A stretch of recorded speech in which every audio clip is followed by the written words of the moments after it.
Hi folks, Ryan Burns, DB Cooper Sleuth, and today I'll be doing a reaction video to AI just solved the DB Cooper mystery. What it found after 54 years shocked everyone. So we're going to find out. I'm guessing this is another AI generated channel. Like the last AI video that I reacted to was like a LSD trip. We'll see about this one. But people have been recommending me to do a reaction video to this. So let's jump in and see what they have to say. On the evening of November 24, 1971, Thanksgiving. Okay, well, that's AI. So it just said November 24. So we didn't get very far before I could tell this was AI. No human would speak like that. On the evening of November 24. So an AI voice is definitely reading this. We'll find out if it's an AI generated script by how ludicrously nuts it is. Thanksgiving Eve, a man carrying a briefcase. That's a great photograph. A dark business suit, that's my screensaver, by the way. Sunglasses. Love it. And a black tie boarded Northwest Orient Flight 305 in Portland, Oregon. He paid cash for a one-way ticket to Seattle under the name Dan Cooper. He was polite, quiet, and unremarkable. None of the... And he enjoyed watching Gladiator on the seat in front of him, no doubt. Big Russell Crowe fan was Dan Cooper. 36 passengers or crew members gave him a second glance. 90 minutes later, that same man would jump out of a Boeing 727 at 10,000 feet into a freezing rainstorm over the dense forests of the... Okay. Well, there's our first major mistake. It was not a freezing rainstorm, people. That is a DB Cooper trope. According to the National Weather Service at the time in Portland, which is about where he jumped, it was, I believe, 44 degrees at the time and light rain showers. So definitely not a freezing rainstorm. Good heavens. The Pacific Northwest, carrying $200,000 in ransom money and wearing only a business suit and a parachute. Well, he was wearing more than that. Cooper probably, honestly, if I had to put a gun to my head, he probably had some goggles or gloves or something too. He had this bag with him that nobody knows what was in it, but it had some bulk to it, and it wasn't used during the actual hijacking, so it would have only been used during his escape. And Cooper was in the back of the plane for 30 minutes before he jumped out alone back there. So we're not really sure what Cooper looked like when he jumped. Probably didn't look like what we think, though. Would vanish into the darkness and never be seen again. For 54 years, the DB Cooper case has been the most famous unsolved hijacking in American history. The FBI chased thousands of leads, interviewed... Isn't it the only unsolved hijacking in American history? The guy just said it's the most famous unsolved hijacking. I don't know of any others. Could be wrong. Hundreds of suspects, searched millions of acres of wilderness, and analyzed every piece of evidence using the best technology available. They never found a body. They never confirmed an identity. They never solved the case. Until now. By the way, I am curious as this goes on. I have so much DB Cooper content online now that I'm looking forward to seeing in one of these I'm looking forward to doing a reaction video one day and seeing my own content being pirated and fed into the AI death trap of slop. Because in 2024, something changed. Artificial intelligence was given access to the complete DB Cooper case file. Every witness statement, every suspect profile, every piece of physical evidence, every flight detail, every weather report, every FBI document accumulated over 5 decades.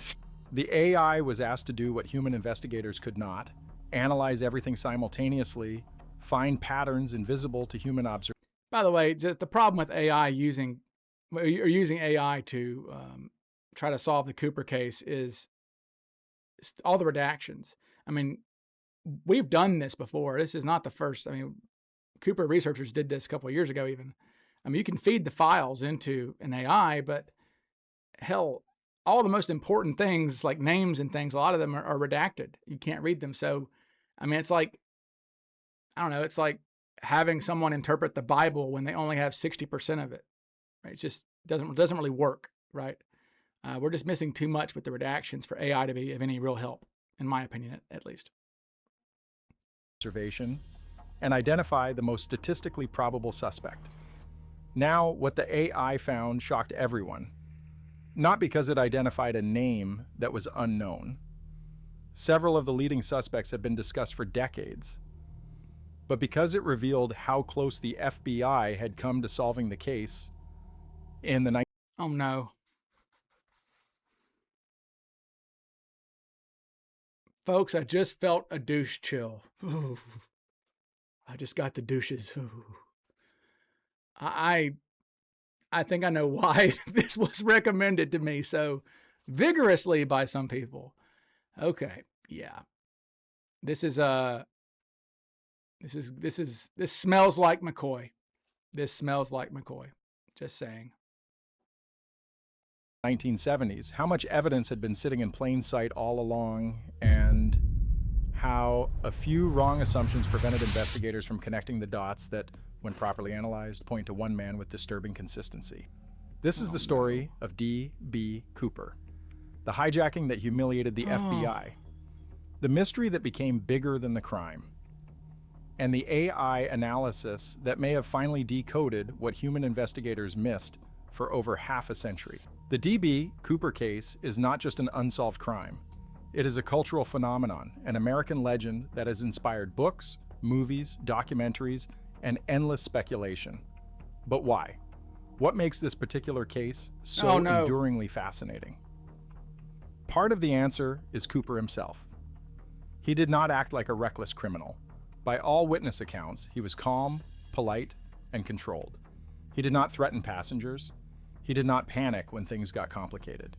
He gave clear, specific instructions and appeared completely confident in what he was doing. I wouldn't say some of his instructions were specific, but some of them, like the most important part of his heist, which is his escape, was not specific at all. Like it is pretty remarkable that this guy pulled this off, and the biggest part of it, which would obviously his escape, seems like he was winging his escape. Just saying that. It really does seem like he was winging when and where he jumped out. Anyways, I swear to God, if this goes to McCoy, some of you people who gave me this to react to, if this is a McCoy video, ooh boy. When he ordered bourbon and water, he sipped it casually while holding an entire airplane hostage. This was not desperation. It was calculation. Actually, he spilled his drink before he became the hijacker. He drank nothing after he became the hijacker. He was likely fearing being drugged by the stewardesses who kept offering him drinks. But no, he was not casually sipping his drink while he was hijacking a plane. He got one drink and spilled it, and then he became the hijacker. And that calculation appeared to work. Cooper got his money, got his parachutes, and disappeared into one of the harshest environments imaginable. Disappeared into one of the harshest environments imaginable. Clark County, Washington. Just 15 miles away from where the Portland Trailblazers played NBA basketball at the time. Yes, a terrible wilderness. Just terrible. 120,000 people living there in 1970. Good God. Outsmarted law enforcement, evaded one of the most intensive manhunts in FBI history, and vanished so completely that even advanced forensic technology developed decades later could not find him. The mystery became bigger than the crime. The actual hijacking was relatively minor in the scope of American criminal history. No one was physically harmed. The airline was reimbursed by insurance, and the stolen money was never spent in any traceable way. But the mystery of who Cooper was and what happened to him has captivated generations precisely because it remains unsolved.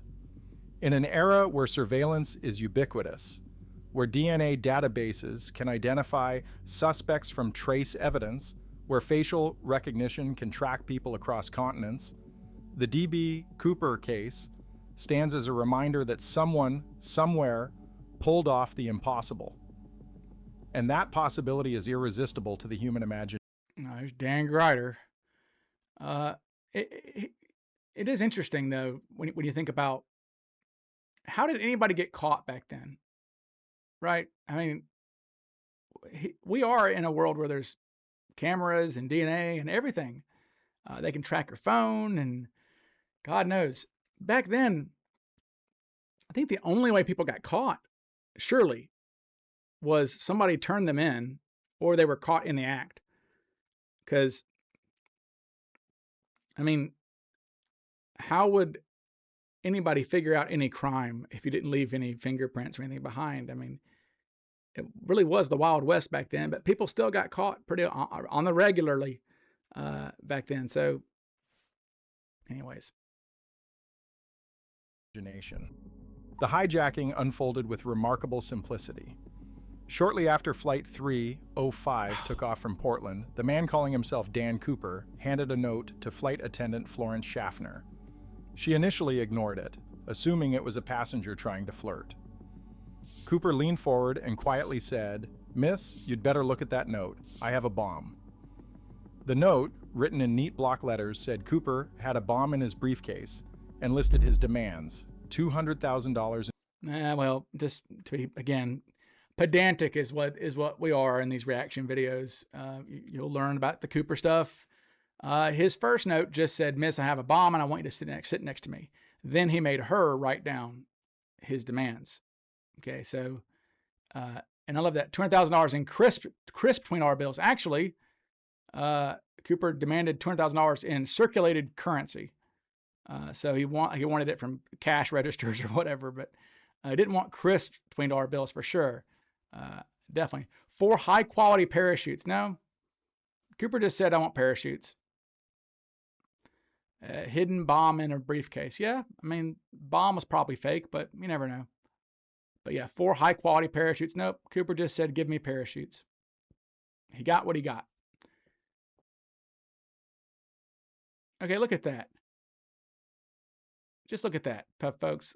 Tina Mucklow, it says on the name tag there. At least my AI is good. Okay, I do use AI, but it is well-researched AI, if nothing else. Schaffner informed the cockpit. The pilot, Captain William Scott, radioed ahead to Seattle-Tacoma International Airport. Law enforcement and airline officials scrambled to meet Cooper's demands while the aircraft circled, burning fuel to give authorities time to assemble the ransom and the parachutes. Cooper's demands were specific and suggested someone with knowledge of parachutes and possibly aviation. He requested 4 parachutes, 2 primary and 2 reserve. That detail suggested to authorities that he might take hostages with him, since someone planning to jump alone would only need 1 chute. He specified $20 bills, which would be bulkier and harder to trace. See, that's not true either. I mean, well, there may be a debate at some point in the future on that, but as of right now, Cooper did not ask for $20 bills. He just said $20,000. In fact, the audio transcript from the radio of the pilots has Cooper, or has them saying, "The denomination of the bills is not important." It literally says that. So, than larger denominations, but also easier to spend without attracting attention. After approximately 2 hours of circling, the money and the parachutes were delivered to the aircraft. Cooper allowed all passengers to deplane, keeping only the flight crew. He ordered the plane refueled and gave specific flight instructions. Fly to Mexico City at minimum speed with the landing gear down and flaps at 15 degrees. Those instructions would keep the aircraft at low altitude and slow speed, ideal conditions for a parachute jump. The Boeing 727 took off again around 7:40 p.m. with Cooper and the 4 crew members. you know, that photo there, I've never seen that photo, and I think it's AI. But that is kind of where we are these days. We're kind of past the uncanny valley for AI. Like, things can literally trick you. I would have to really look at that image to see if it's AI. I could spot some things. As somebody who makes AI things, I can spot the errors. But I think that's an AI photo because I've never seen that. That would be a cool photo because that is the DB Cooper plane. That is N467 US. It has the stairs down. That's a really cool shot. Aboard. Shortly after takeoff, Cooper ordered everyone into the cockpit and told them to stay there. He was alone in the main cabin with $200,000 in cash and 4 parachutes. Somewhere over southwestern Washington, approximately 25 miles north of Portland, Cooper opened the rear air stair door of the 727. Wait, he just said 25 miles north of Portland? I thought it was a wilderness. I thought it was the Yukon, folks. A distinctive feature of that aircraft model that allowed stairs to deploy from the rear fuselage during flight. At approximately 8:13 That p.m., was a pretty cool the crew graphic felt there. a pressure change indicating the I may have to stairway had pirate been that myself. deployed. Shortly after, they felt another change suggesting weight had left the aircraft. When the plane landed in Reno, Nevada, as instructed, Cooper was gone. 2 parachutes, the briefcase with the fake bomb components, and his black clip-on tie remained in the cabin. Whoops. There was a mistake. It says only the chutes, the fake bomb, and the black tie remained. No, the bomb was not on the plane. Cooper likely threw it out the back of the plane at some point, and it landed with a crash somewhere in the woods between Seattle and the Lewis River. That bomb was probably fake, and it was in a briefcase, and he likely just tossed it. But no, the bomb was not in the plane when they landed, or the briefcase fake bomb, whatever it was. D.B. Cooper had jumped into a freezing rainstorm, into near total darkness, over dense wilderness, and disappeared. The FBI immediately launched one of the most extensive manhunts in American history. Helicopters scoured the calculated jump zone. Ground teams combed forests and riverbanks. Divers searched waterways. The operation continued for weeks, expanding to cover hundreds of square miles of rugged Pacific Northwest terrain. They found nothing. No parachute, no body, no... If we're being pedantic here, the main search actually occurred in March and April of '72. They only searched the ground for about, I don't know, maybe 7 or 8 days. Very limited ground search. The first search in December and November after he jumped out was mainly just going door to door, asking people if they saw anything or whatever. The Army shows up to do this search, to do adventure training, they called it, in March and April of '72. So anyways. No ransom money. No evidence that anyone had crashed through the forest canopy or landed in the numerous rivers and streams below the flight path. There's not numerous streams and rivers below the flight path. That's actually kind of the part of the mystery there, is where Cooper jumps out. I mean, not really much water. I mean, there's there's a lake nearby, but he's jumping out further south than that. He's jumping out further south than the giant Lake Merwin there, and he's jumping further north than the Columbia River. There's only one river, and it's not a very big river. That's the Lewis River that he could have fallen into, but that would be hellacious bad luck considering that the Lewis River is only 50 yards wide or something. Anyways. It was as if Cooper had simply evaporated between the aircraft and the ground. The search was complicated by several factors. The jump occurred at night in a rainstorm, making visual tracking impossible. The terrain below was a mixture of dense forest, mountains, rivers, and rural farmland, some of the most challenging search territory imaginable. And critically, the exact location of the jump was unknown. The crew could only estimate when the pressure changes occurred, and, without modern GPS, the flight path was approximate rather than precise. As weeks turned to months and months to years, the case went cold. The FBI interviewed thousands of people, investigated hundreds of suspects, and followed up on countless tips and sightings. Every lead went nowhere. The case remained open but inactive, a permanent black mark on the FBI's otherwise successful record of solving major crimes. The evidence D.B. Cooper left behind was tantalizingly limited. The most iconic piece was his black clip-on tie, left on his seat along with a tie clip. Analysis of the tie decades later would reveal microscopic particles, including titanium and other rare elements, suggesting Cooper may have worked in an aerospace or chemical industry. But in 1971, this analysis was not possible, and the tie provided no immediate leads. Witness descriptions varied but generally agreed on the basics. White male, mid-40s, approximately 5 feet 10 inches to 6 feet tall, 170 to 180 pounds, dark hair, brown eyes. He wore a dark suit, white shirt, black sunglasses, and spoke with no distinctive accent. The composite sketches created from witness descriptions became iconic but did not match any known suspects conclusively. The ransom money serial numbers were recorded before delivery, allowing law enforcement to track if any bills entered circulation.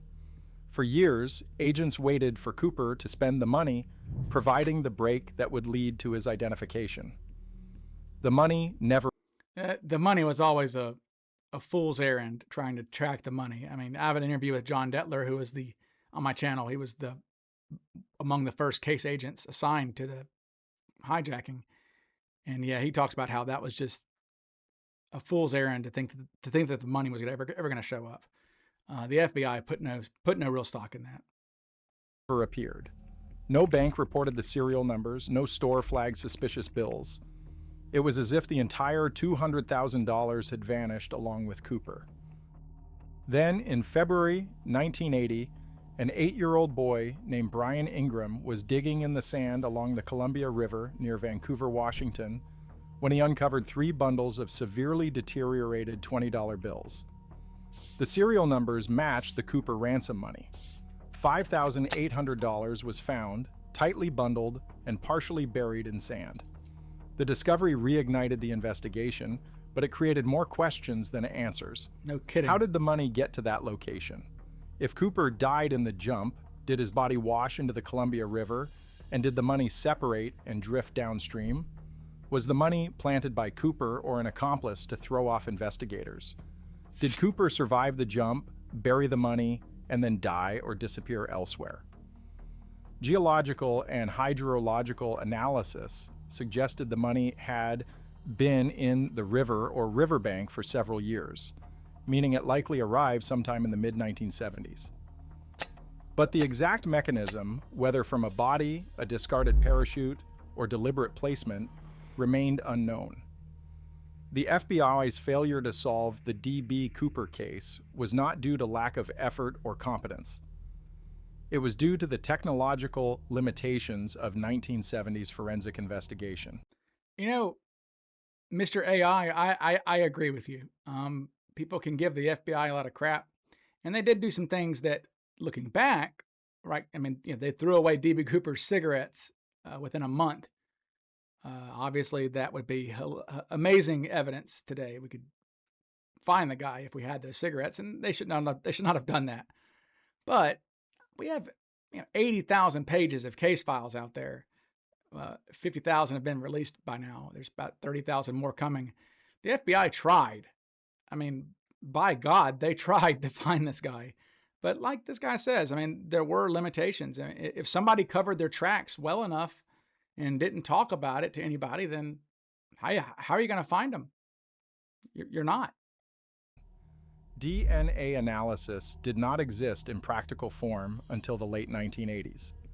Computer databases that could cross-reference suspects across multiple criteria were primitive. Satellite imagery and GPS were not available for civilian use. Weather modeling and flight path reconstruction relied on manual calculations rather than computer simulations. Witness descriptions produced composite sketches, but facial recognition technology that could match those sketches to databases of millions of faces did not exist. The tie and other physical evidence could be examined visually, but the kind of microscopic particle analysis that would later reveal Cooper's possible profession was not available. Come on, get to it. Most significantly, the FBI could not efficiently compare the complete profiles of hundreds of suspects against all evidence simultaneously. Each suspect had to be investigated individually, checking one piece of evidence at a time. If a suspect matched some criteria but not others, investigators had to decide manually whether the matches were significant or coincidental.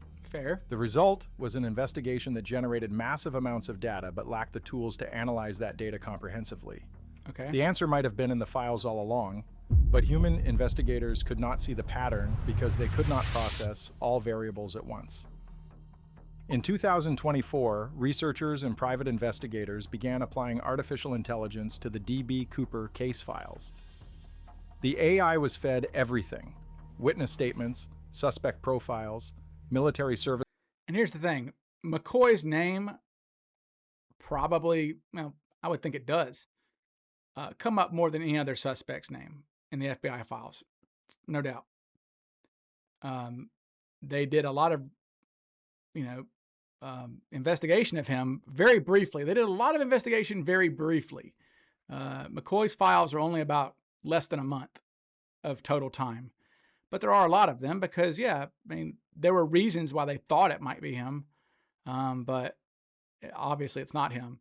But I'm sure the AI is going to say, well, that name pops up the most. It must be him.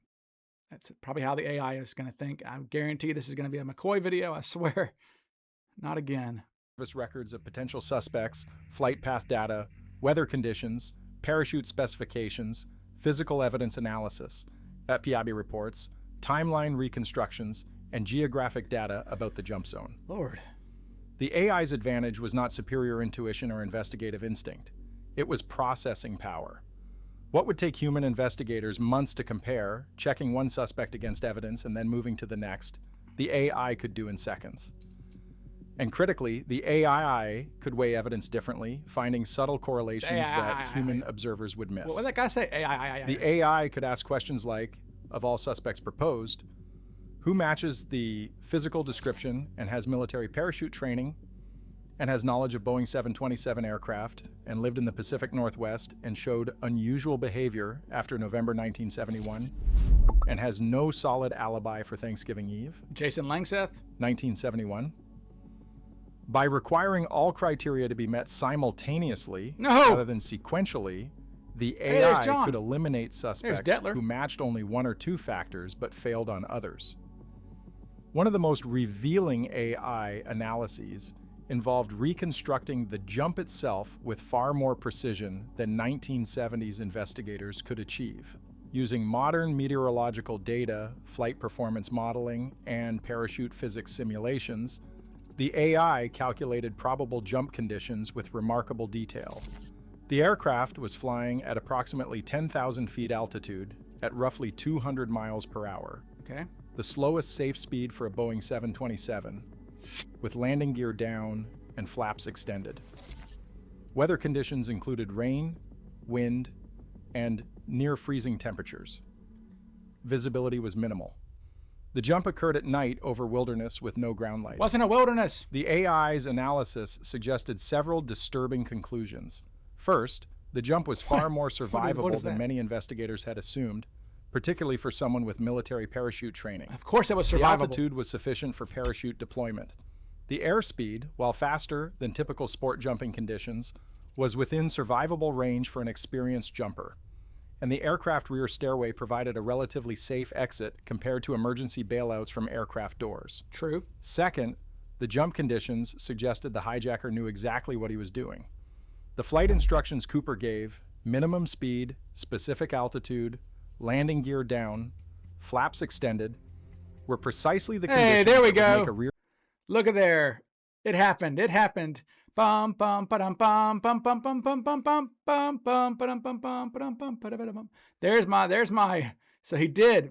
I told you folks. I said I was looking for somebody to use my, because I have enough content out there. Somebody's going to use my stuff at some point, and sure enough, right there, that is from my drop zone video. That is from my drop zone video because that is my own AI of the plane flying. You have dueling banjos, like dueling AI. Rear stairway jump survivable. Either Cooper was extraordinarily lucky that his instructions happened to create survivable conditions, or he understood aircraft performance and parachute operations well enough to specify the exact parameters he needed. Third, the AI suggested that Cooper's choice of jump location might not have been random. Analysis of the flight path and timing indicated the jump occurred over an area with river access, relatively sparse population, and multiple escape routes. If Cooper survived... But I thought they just said it was a wilderness. Okay. Again, folks, just if you don't know the Cooper case very well, wherever Cooper landed, he was basically within 5 miles of the I-5 interstate. Okay, so seriously, all Cooper needed to do is walk west for about 5 miles, and he's going to run into the interstate. He's not in the middle of nowhere, but I'm glad they're pointing that out after already saying it was the wilderness. Pick a side, yo. Landed near one of several rivers in the area, he could follow the water to roads, civilization, and escape without being detected in the vast wilderness search zone. The AI concluded the jump was difficult and dangerous, but far from the suicide mission many investigators had assumed. No investigators thought that, okay? In fact, the majority of investigators were pretty confident that he lived. I mean, there was really no reason to think he was going to die. I mean, parachutes are extremely safe, actually. In fact, parachuting might be one of the safest ways to travel, if you call it a method of travel. For someone with military parachute experience and knowledge of the terrain, survival was not only possible, but relatively probable. When the AI began comparing known suspects against the complete evidence profile, Don't you do it. several names that had been prominent in public speculation were eliminated quickly. But one name kept appearing at the top of the AI's probability rankings: Richard Floyd McCoy Jr. Previously on DB Cooper Sleuth. After several hours of pouring through hundreds of pages of FBI files, I get a hit. All right, here we go. On November 3rd, 1971, Richard Floyd McCoy Jr.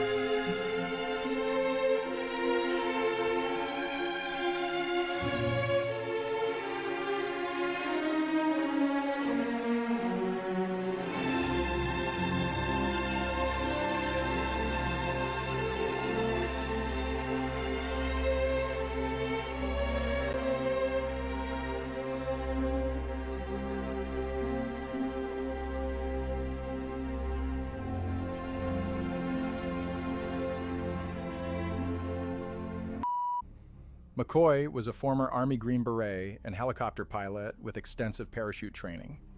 He was the right age, physical build, and general appearance to match witness descriptions of DB Cooper. He lived in Utah but had connections to the Pacific Northwest through military service. And most significantly, just 5 months after the Cooper hijacking, McCoy committed an almost identical crime. On April 7th, 1972, So McCoy did several hijacked other United people. Airlines Flight 855, demanded $500,000 in parachutes, and jumped from the aircraft over Utah. But unlike Cooper, McCoy made mistakes.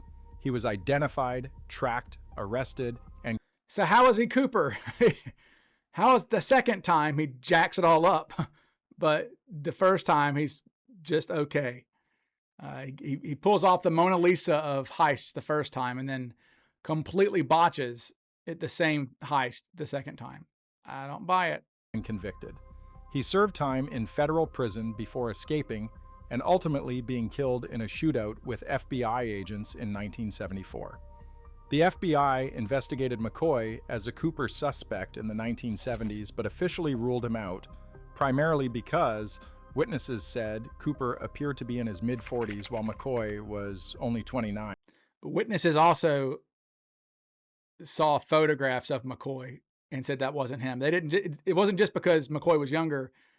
They saw photographs of McCoy, lots of them, and said that's not him. They even pointed out differences. They said McCoy's nose was bigger than Cooper's. They said McCoy had less hair than Cooper.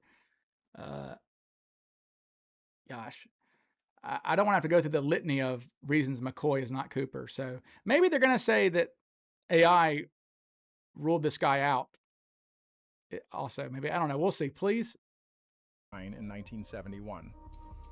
Additionally, fingerprints found on a magazine Eric. Cooper handled on the aircraft did not match McCoy's prints. But the AI found something human investigators had missed. Oh no. When all variables were weighted properly, the age discrepancy and fingerprint mismatch were the only significant factors arguing against McCoy. Oh boy. The lone fingerprint mismatch, the lone case against McCoy. All right, let's see. All 10 eyewitnesses said it wasn't McCoy. Okay, everybody who saw Cooper said it wasn't McCoy. McCoy had a birth defect. Okay, McCoy had a problem with his a birth defect on his tongue that they had to do surgery on as an infant. leaving him with a very noticeable lisp. He had a Southern accent like I do. He was from the sticks. His accent was way worse than mine, I suspect. He was from the sticks of North Carolina. Okay. Yeah. So McCoy is seen the next morning about 10 a.m. cooking Thanksgiving lunch. He invited a bunch of foreign exchange students over to his house in Utah, yet he's there the next morning. He jump out 600 or something miles away from home. I don't think you're getting back in 12 hours back then. McCoy was a complete nervous wreck, his second hijacking. Okay, his makeup was sweating off of him. He left his ransom note in the airport terminal. Okay. In fact, McCoy was such a bad hijacker, the crew knew they were being hijacked before he even began the hijacking. Compare that to Cooper, who nobody knew they were being hijacked on the plane, who wasn't in the know. Whereas McCoy was scaring the hell out of everybody, waving a pistol around with a grenade. Not Coopery at all. I mean, the list goes on. They think he was in class the day of the hijacking. He was definitely in class the day before the hijacking in Utah. McCoy was a Cooper fanboy. He ran his mouth to anybody who would listen about Cooper.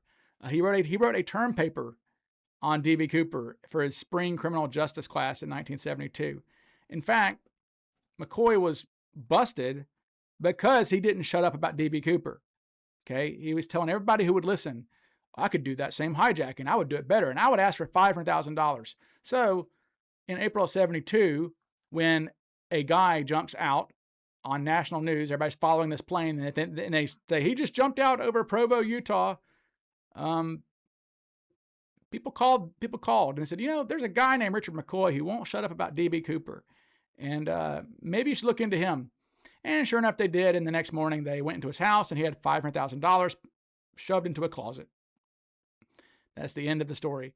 But yeah, McCoy, birth defect. His eyes were blue, I believe. His eye color was way wrong.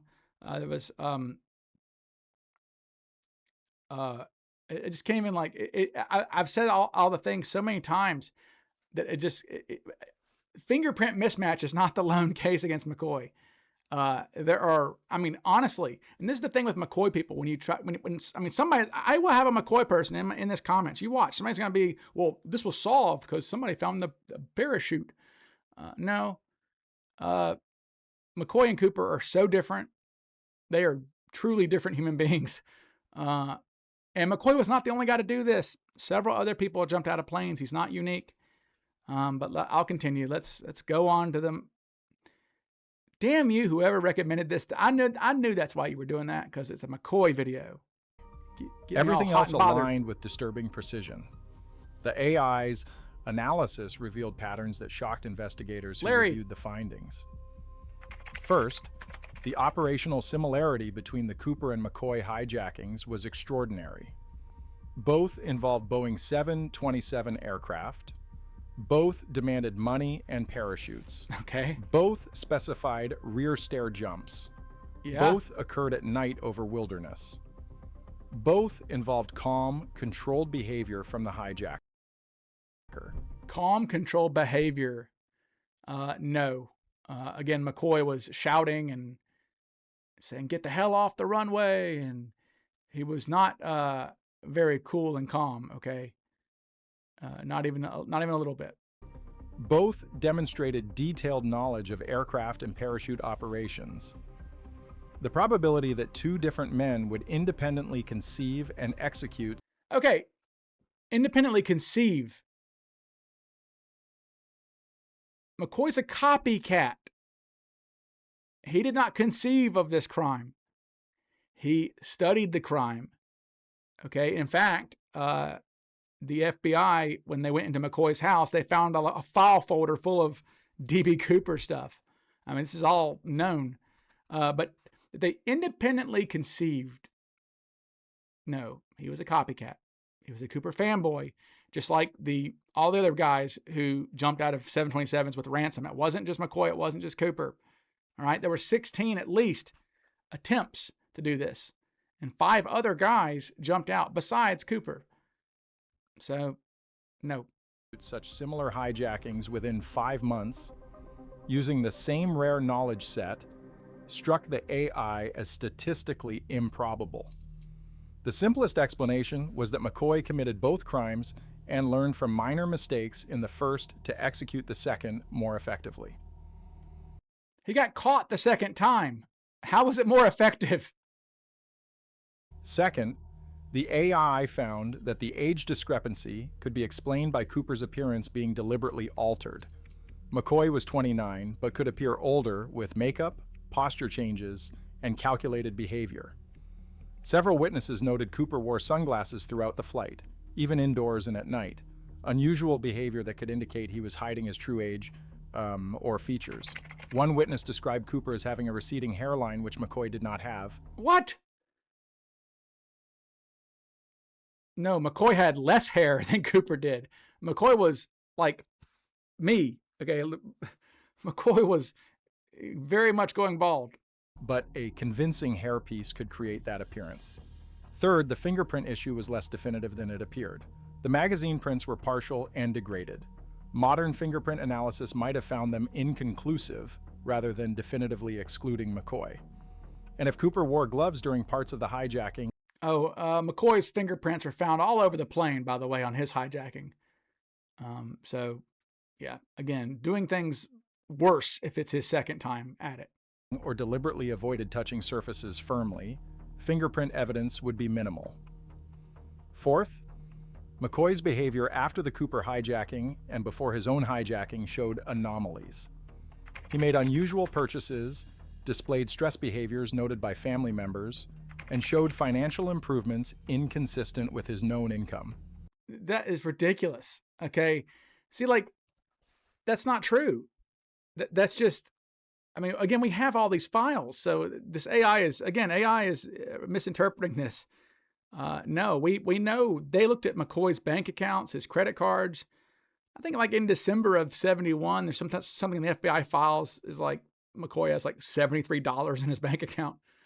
He had major credit card debt. You think he'd pay off his credit card debt? If there's no windfall for McCoy for sure. After the Cooper hijacking.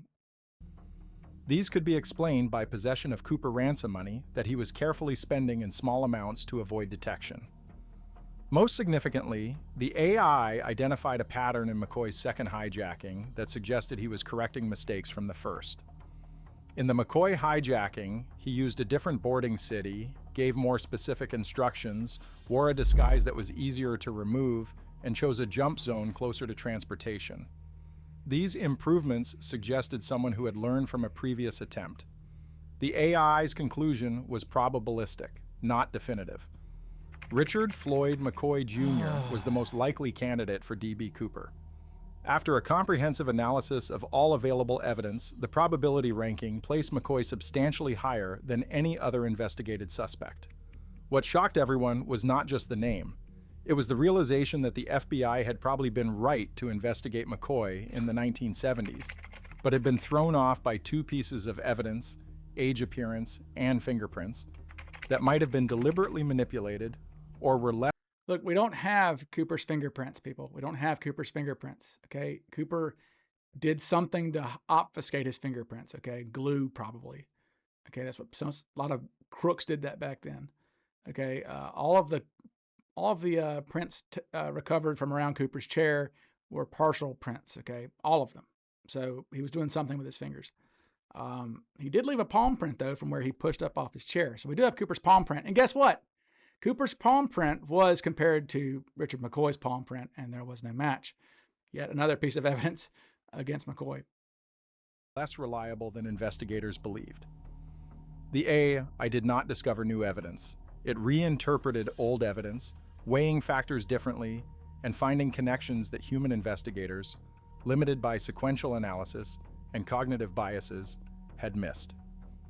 The tie Cooper left behind, analyzed decades after the hijacking using electron microscopy. This AI voice is drunk. Contained particles of pure titanium, stainless steel, and aluminum, along with rare earth elements. This combination suggested Cooper worked in aerospace manufacturing, chemical processing, It's the kind of things you pick up as a BYU criminal justice student who teaches Sunday school. You pick up all these rare earth elements for sure. Or specialized metallurgy. McCoy had worked in aviation maintenance and had connections to aerospace through military service. While not definitive, Is being a helicopter pilot really aerospace? I mean, come on. proof, the tie evidence was consistent with McCoy's background. Come on. The ransom money found in 1980 along the Columbia River initially seemed to argue against McCoy, who was killed in Virginia in 1974 and presumably could not have planted money in Washington afterward. Presumably. I love that. He was killed in 1974, so he presumably did not plant money in 1980. How about he did not plant money in 1980? I don't think McCoy was rising from the grave, holding his Book of Mormon. He was buried. He was buried with the Book of Mormon, by the way. But there's a photograph out there if you seek it out of him and his casket. But I don't think he's rising from the grave with his book, going to go plant money at Tina Bar. So, no. But the AI analysis suggested the money's location was more consistent with it having been lost or abandoned during the original jump rather than deliberately placed later. If Cooper, meaning McCoy, landed in or near a river system connected to the Columbia, Well, he didn't. the money could have been swept downstream during spring floods over several years, eventually washing up where it was found. This interpretation explained why only a small portion of the ransom was discovered. The rest was either spent carefully by McCoy before his death or lost in terrain where it would never be found. Old witnesses' statements, reanalyzed by the AI for linguistic patterns and descriptive consistency, showed that witnesses who interacted with Cooper most directly, flight attendants Florence Schaffner Wrong. and Tina Mucklow, described him in ways more consistent with a younger man deliberately appearing older than with an actual What? middle-aged man. What? Descriptions like smooth hands, athletic movement, and no signs of aging in his neck or posture. Oh my God. I hate this shit. Smooth hands. Smooth hands. No one. I know of no description of D.B. Cooper's hands, people. Good heavens. What else were they saying? They said something else really stupid, and I'm so flabbergasted. I may have to like jump backwards to hear what that was. Suggested youth, commitment, and no signs of aging in his neck or posture. No sign of aging in his neck or posture, it says. Well, no. It says no signs of aging in his neck or posture. Well, no. Cooper was described as having a turkey neck, likely maybe age-induced a little bit. Cooper had sagging skin. They called it, one witness said it was looseness of his facial skin. One of the flight attendants said his mouth he had a wrinkled older mouth, it was called. Yeah. The flight attendant who ran to the cockpit wrote down her description of Cooper while the guy was still back there. She wrote down he was in his 50s. Okay. So this is so silly. Suggested youth concealed by costume and behavior rather than genuine middle age. This is perhaps the most enduring question. Did D.B. Cooper survive the jump, or did he die that night in the wilderness? The AI analysis suggested survival was more probable than traditionally believed. The jump conditions, while dangerous, were within survivable parameters for trained personnel. I don't know, man. I think I'm convinced now he died. If this AI thinks that McCoy was Cooper, then it cannot be trusted. I don't trust its analysis that Cooper lived anymore. McCoy's subsequent survival of an almost identical jump 5 months later proved the technique worked. The lack of any body, parachute, or crash evidence, despite intensive searching, suggested Cooper landed successfully rather than dying on impact. If McCoy was Cooper, his death in 1974 would explain why the case went permanently cold. There would be no more clues because the perpetrator was dead, taking his secret with him. The ransom money would never circulate because McCoy had spent what he could before his death, and the rest was lost On what? McCoy had no money. That's why he did this. That's why he did the hijacking. Good grief. in the wilderness or the river system. The AI also acknowledged an alternative. If Cooper was not McCoy, and if the ransom money location indicates death during the jump, then Cooper's body may remain undiscovered in one of the most difficult search terrains in North America, preserved perhaps in a river, buried in a remote canyon, What? or concealed in forest so dense that it could hide evidence indefinitely. The D.B. Cooper legend has I just go ahead and say that D.B. Cooper's body, if D.B. Cooper died that night, there is nothing even remotely left of this guy. Anybody who thinks they're going to come across a skeleton with a parachute on its back is sorely mistaken. It takes less than a year for a human body to be completely obliterated in that terrain. In fact, a young hunter went out in, I think it was, actually it was the same month as Cooper, November 71. A guy named James Annis, he was 16 years old, I think, went hunting near Cougar, Washington, which isn't too far away. And something happened to him, and he never made it home.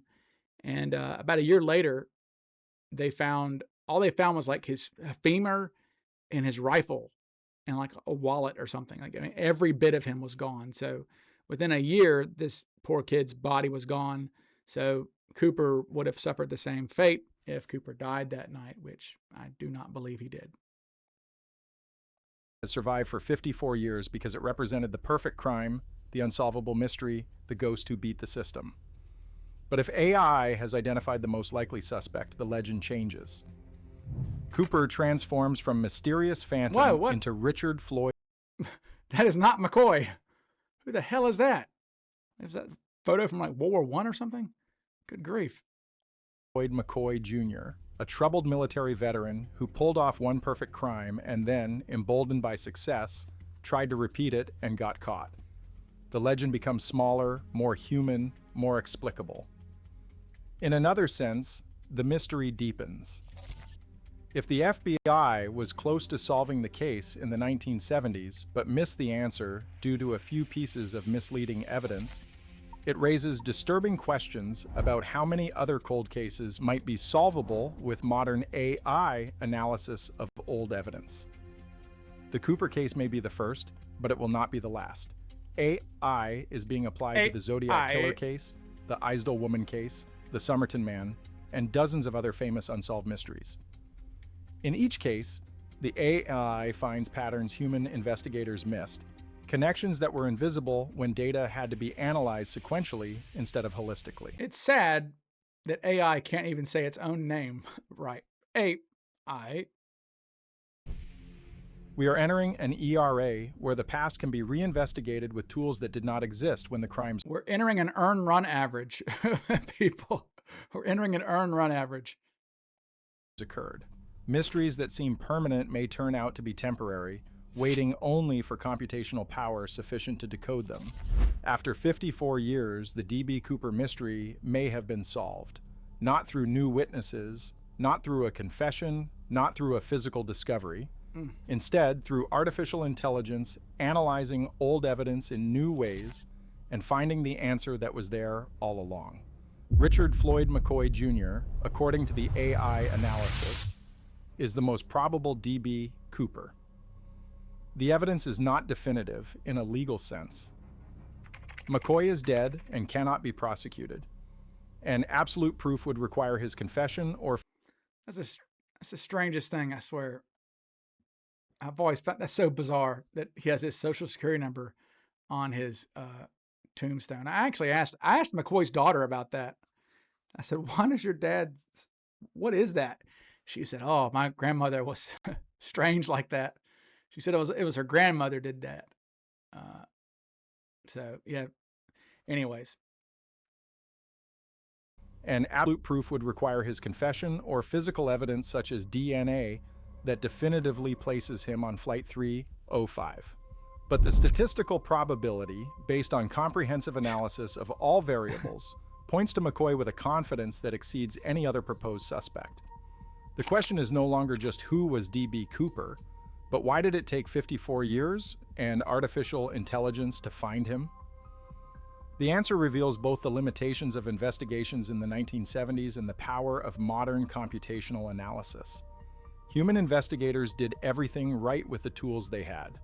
But they could not see the complete picture, because the complete picture required processing more data simultaneously than human cognition allows. AI does not replace human investigators. It enhances them, finding patterns in data that humans generate but cannot fully analyze. The Cooper case demonstrates this perfectly. The FBI built the case file. Human investigators gathered the evidence, interviewed the witnesses, and tracked the suspects. The AI read everything at once and found the connecting thread that human sequential analysis had missed. The most shocking revelation is not that AI identified a suspect. It is that one of America's most famous unsolved mysteries may have been solvable all along. The answer was in the files, waiting for someone or something capable of reading them all at the same time. D.B. Cooper, the ghost who humiliated the FBI for half a century, may have finally been caught. Not by agents in the field, not by forensic breakthroughs, but by mathematics, probability, and the cold logic of artificial intelligence analyzing patterns Top suspect is that water bottle it was pointing to. Invisible to human perception. The legend dies, but the truth emerges. And that truth is both satisfying and unsettling, because it makes us wonder what other impossible mysteries are just waiting for AI to decode them. Okay. Good grief, people. Good grief. Thank God that ended. That wasn't too long. I'm gonna read some of these comments. Let me just scroll through. I cannot imagine. That's funny. Somebody wrote, D.B. Cooper mystery solved yet again. Let's see. Thank you. Every eyewitness stated that McCoy was not Cooper. Plus, we know where McCoy was at the time of the Cooper hijacking. This is total BS. Wrong. McCoy saw the success of Cooper and decided to do the same thing. He was a copycat. Thank you, people. Now I can relax, somebody says.